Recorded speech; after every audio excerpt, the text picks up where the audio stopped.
A death sentence. The death sentence? That's actually one of the available sentences? The one and only time the death sentence has been handed out at the court, and it's been given to the very person we've worshipped as the god of justice? What an unexpected...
What's happening with the oratories? I believe it is preparing to carry out the death sentence.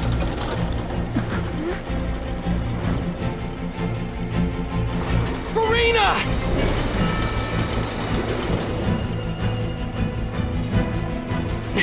No, I still need answers.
You... Sorry. That shocked You are not Farina. the sweet sound of bewilderment. Marvelous. A sure sign that my attempt to deceive everyone was a resounding success. But to answer your question, I am Focalor.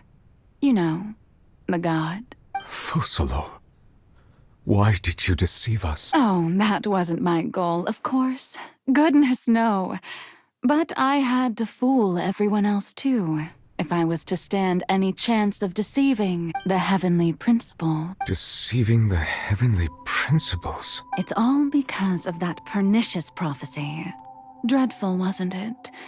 Everyone doomed to dissolve. Fontaine condemned to be flooded. One was not amused. In fact, one was positively bemused when that problem was thrust upon me by my dearest predecessor. That's the former Hydro Archon Egeria for the uninitiated. It hardly gets more disastrous than a preordained national catastrophe, now does it? She knew full well that the prophecy would surely come to pass. And as one of the seven, she also knew full well that one defies the heavenly principles at one's peril. So yes, as you have no doubt surmised, it was a rather Impossible situation that I found myself in. I spent a terribly long time mulling it over, alone on the ocean floor. And I was almost growing barnacles by the time I finally realized I had to outwit the heavenly principles, allow the prophecy to be fulfilled, ostensibly at least, while saving everyone at the same time. I'm a genius, I know. Although, looking back now, it was hardly the inheritance one dreams of. Between the task of saving the nation, the quotidian duties of the Hydro Archon, and not to mention the original sin of creating a new race of humans, I dare say she left me quite a colossal mess to clean up. But one can only play the hand one is dealt. I did not choose this, any more than I chose to be one of her Oceanid familiars. So you were also once one of the Oceanids, transformed into a human by Egeria's hand. Yes, I was. I always dreamed of becoming human. And I still do, even now. In my eyes, to be human is to be part of the greatest opera ever known. After becoming a god, I separated my divinity from my body and spirit, leaving behind only a self that was as naive and bewildered as my past self on her first day as a human being. The me you see before you now is that divinity. And the human counterpart I left behind, I named Farina. She could feel joy, sorrow, and everything in between. She could be as vain and conceited, or as meek and vulnerable as she wished. Her strengths were of a kind only a human could possess, as were her shortcomings. But in my eyes, Farina's humanity was what made her perfect. She was perfectly human in every way. The person I always wanted to be. Anyway, so then I cursed her. All part of the plan, of course. The plan to deceive the heavenly principles.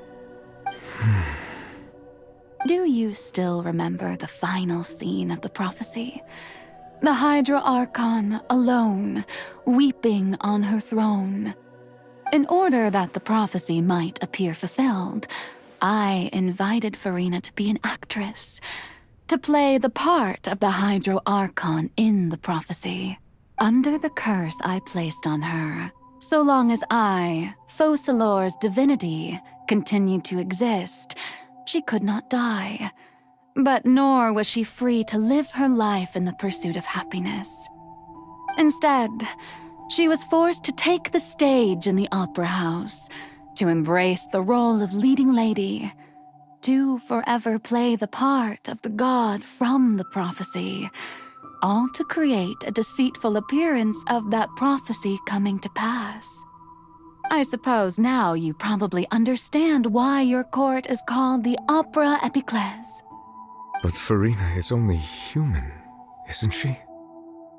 Even though she has had a long life, her mind is no stronger than that of any other ordinary human being. I cannot begin to fathom what she has had to endure. It must have been torture for her. It has indeed. And although she is, in a sense, me in human form, I most definitely owe her an apology for it. It's been 500 years. And all along, she's been playing her part in the most unimaginably long, unbearably lonely, and agonizingly painful opera of all time.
Farina.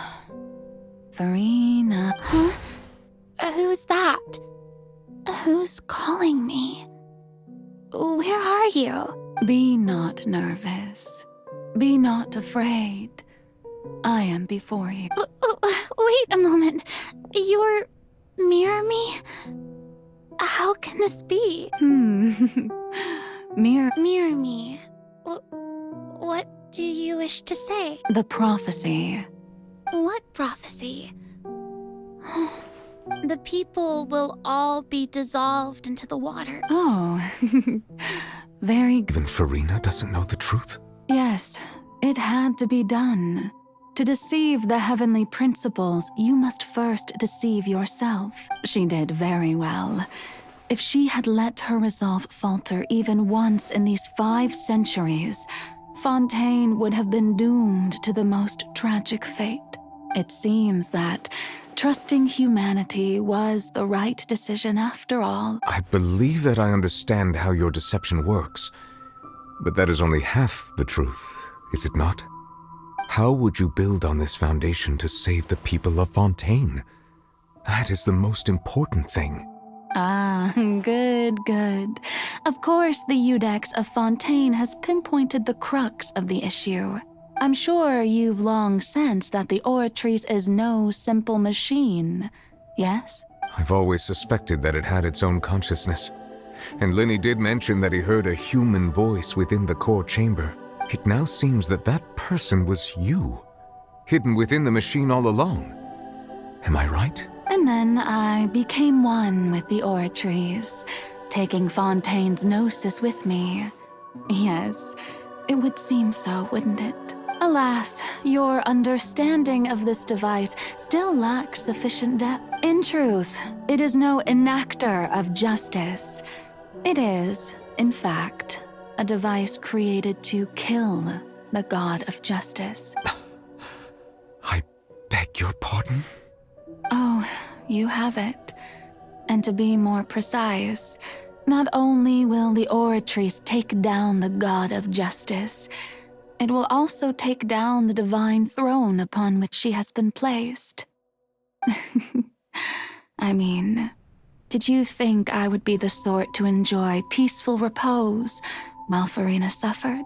My work over these last 500 years has been to constantly accumulate indemnitium within the Oratrice. But really, some have already discovered that only a small fraction of the energy generated by the device was ever used to provide power to Fontaine. The vast majority had to be accumulated to enact this death sentence. It was all a part of your plan. Indeed.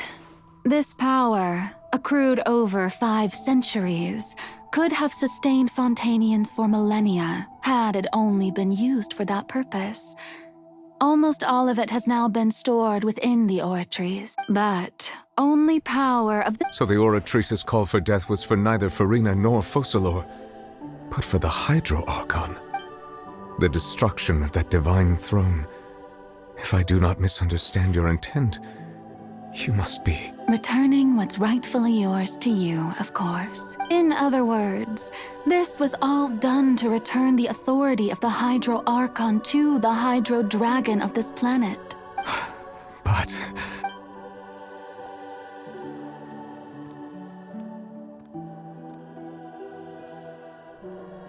Oh, what? Getting sad again, are we? The authority of the ancient dragons shall soon be yours once more, O Hydro Dragon Sovereign. And this is the face you make. all you've done throughout the years is just so you can sacrifice yourself at the very end. I've never quite seen it that way, you know. Even now, I'm quite pleased at how well my deception worked.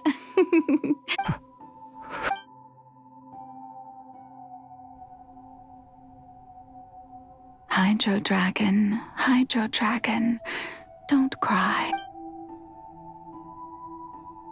I must say, had it been within my rights, I would have loved to judge the heavenly principles themselves. Were they not guilty of essentially the same crime? Egeria stole the power of the primordial sea, and the heavenly principle stole the power you ancient dragons possessed. I, for my part, am the god of... Speaking of justice, I have always believed that justice lies in the process of pursuing human existence itself.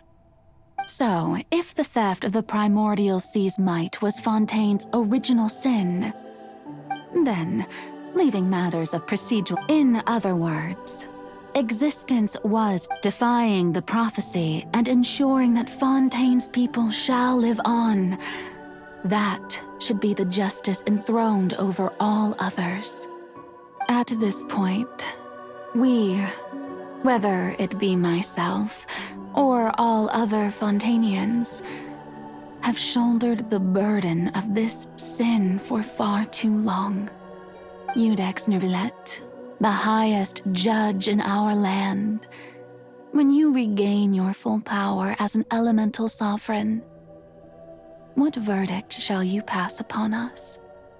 So when I was invited to the court of Fontaine to serve as Iudex, I see now that that was your idea too. At last, I now understand the true purpose behind this position. In the beginning, I was uninterested in human existence. But these 5 centuries of living alongside them have gradually brought about mutual understanding between us. And I have even attempted to feel as they feel. You are a devious one, Focalor. Things being as they are, surely you know that I could never declare them to be guilty.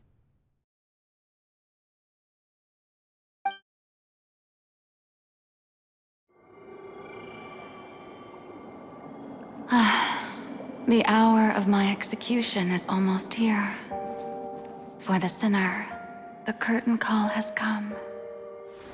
I know I may not sound it, but faced with death, I find myself a little afraid. Perhaps this is one thing both gods and humans have in common.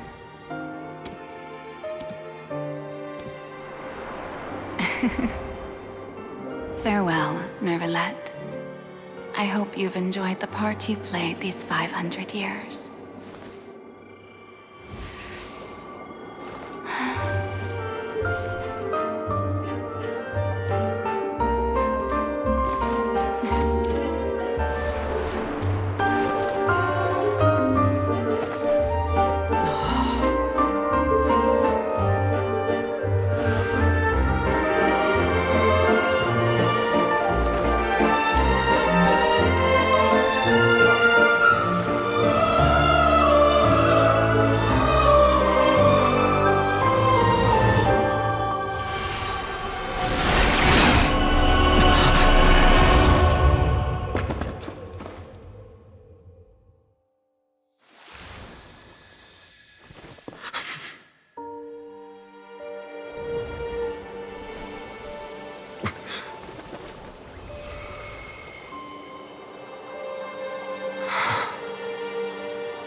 Iudex Nervillet, hereby declare, people of Fontaine, your sins are forgiven.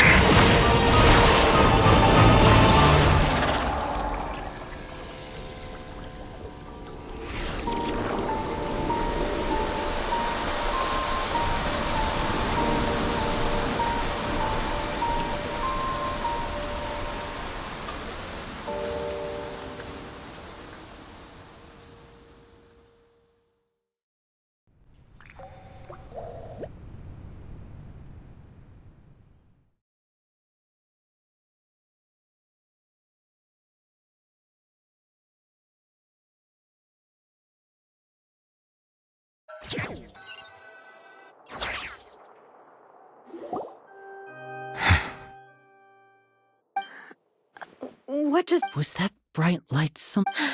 But since we're all It's time to end this. We must mete out punishment to that beast. Didn't you say just a moment ago? I have gained the strength sufficient to deal with it. Through certain means, I now have the ability to separate the power of the primordial sea from that creature. We should seize the opportunity to pursue our quarry.